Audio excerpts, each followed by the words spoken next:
It was a chilly autumn evening when my boyfriend, Jack, invited me over for dinner at his family's house.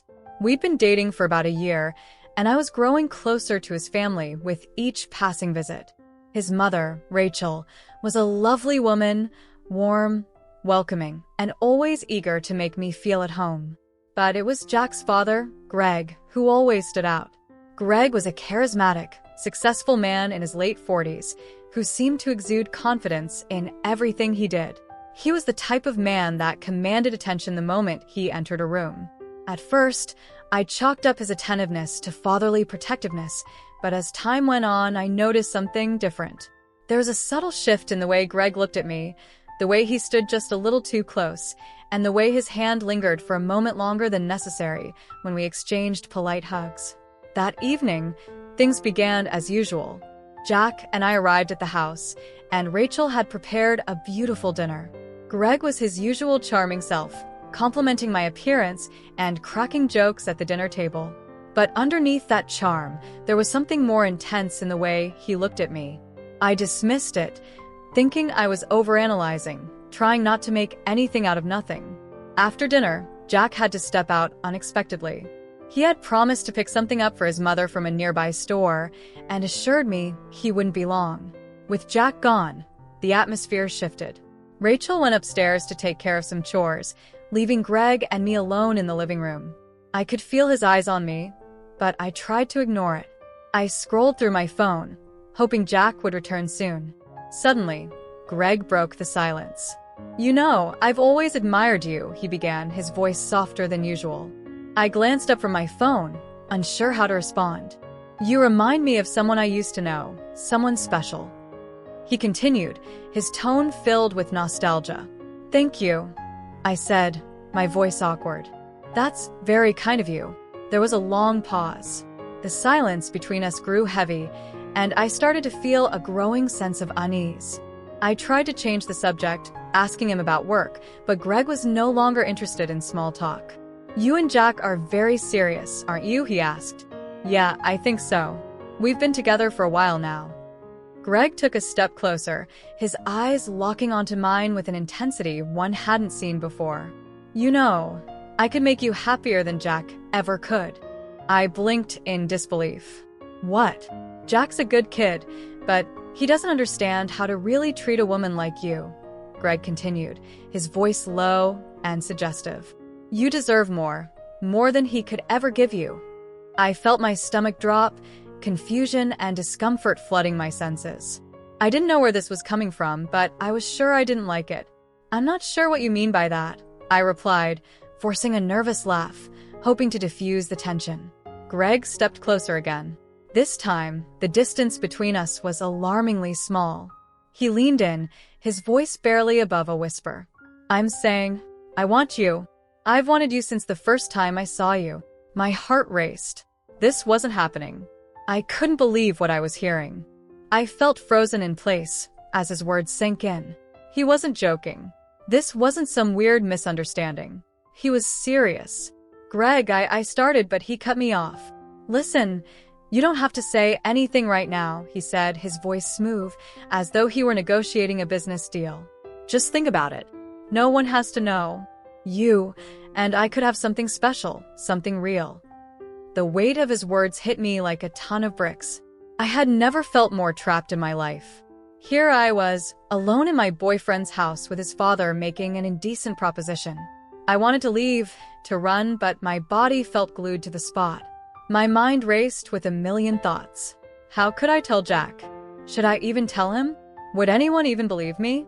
I think I should go," I finally stammered, standing up abruptly, hoping to put as much distance between us as possible. Greg didn't try to stop me, but he stood there, watching me with those same piercing eyes. "Don't make any rash decisions, all right? Think about what I said. You know where to find me." I hurried to the front door, grabbed my coat and keys, and bolted out into the crisp night air. As I drove home, my hands trembled on the steering wheel. My mind replayed the events over and over, trying to make sense of it all. How had things gotten so twisted? How had Greg, the man I had once respected, turned into someone I now feared? The next few days were a blur. Jack called me, as usual, asking when we could hang out again, but I couldn't bring myself to face him. Every time I heard his voice, I felt a wave of guilt and confusion. Should I tell him what happened? Or would that destroy his relationship with his father? Maybe even with me? Part of me wanted to believe it was all some sort of misunderstanding, but deep down I knew better. Greg had crossed a line, and I was left grappling with the consequences. Weeks passed, and I avoided visiting Jack's house altogether. I came up with excuses to dodge family dinners, and whenever Greg's name was mentioned, I felt a cold shiver run down my spine. Jack noticed the change, of course. He asked if something was wrong, but I couldn't bring myself to tell him the truth. It wasn't until one evening, months later, that everything came crashing down. Jack had planned a weekend trip for the two of us to a cabin in the woods. It was supposed to be a romantic getaway, a chance for us to reconnect after all the distance that had grown between us. I agreed to go, hoping it would help clear my mind and allow me to forget the tension with Greg. We arrived at the cabin on a Friday evening, the sun setting over the lake nearby. Everything seemed perfect. Jack lit a fire, and we sat together, talking and laughing like old times. But as the evening wore on, the weight of the secret I had been carrying became too much to bear. "Jack, I need to tell you something," I finally said, my heart pounding in my chest. He looked at me, concern written all over his face. "What is it? You've been acting weird for a while now." I took a deep breath, my hands trembling as I tried to find the right words. "It's about your dad." Jack's face shifted from concern to confusion. "My dad? What about him?" I could feel the tears welling up in my eyes. He said some things to me, things that made me really uncomfortable. Jack's expression darkened. "What did he say?" I hesitated for a moment before the words came spilling out. I told him everything, how Greg had propositioned me, how he had made me feel unsafe, and how I had been too scared to say anything. Jack sat in stunned silence as I spoke, his face growing angrier with every word. When I finished, he stood up abruptly, pacing around the room. "I can't believe this," he muttered under his breath. "I knew my dad was a flirt, but this is too much."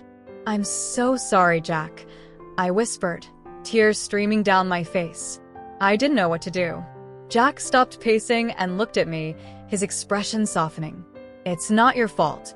My dad, he's always been like this in a way. Charming but manipulative." I nodded, relief flooding through me as Jack pulled me into a hug. For the first time in months, I felt a weight lift off my shoulders. I had finally told the truth, and Jack believed me. But as we stood there, holding each other, I couldn't help but wonder what the future held. Would Jack confront his father? Would their relationship survive the betrayal? And would I ever feel truly safe again around Greg? Only time will tell. What had started as a seemingly perfect relationship had been tainted by a secret I never wanted to keep. Greg's inappropriate behavior had shaken the foundation of everything I thought I knew about Jack's family. But as the days passed, I realized that the truth, no matter how painful, was always better than living a lie. Jack and I had a long road ahead of us, but at least now, we could face it together, with honesty at the core of our relationship. Subscribe for more.